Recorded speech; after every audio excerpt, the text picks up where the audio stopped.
Ако до 31 овој месец Министерството за труд и социјална политика не се произнесе по барањата на незадоволните пензионери, ќе следи радикализирање на протестите, се заканија денеска штипските пензионери. До 31 август очекуваме одговор од Министерството за труд и социјала да се произнесат со линеарно покачување од 3500 денари.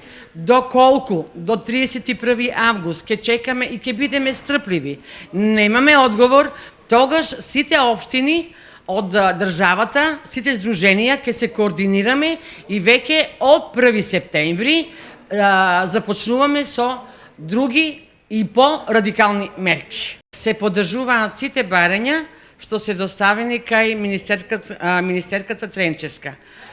Нашиот став е идентичен став имаат и беровските пензионери. Сакаме да се изјасни дека тоа ни е на нас дадено по основ на закон и ништо не бараме повеќе од тоа.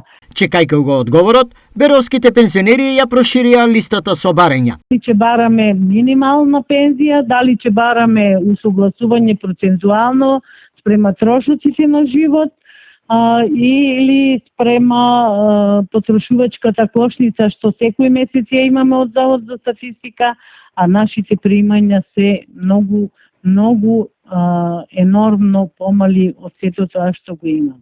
Министерката Тренчевска на ова одговори со следниот став. Мислам дека до крајот на годината ќе најдеме соодветно решение, секако следејќи ги примерите и на останатите земји, соодветно решение како да ја дефинираме минималната пензија во државата, а која што ќе биде над она што значи прак на сиромаштија утврдено од страна на Светска банка.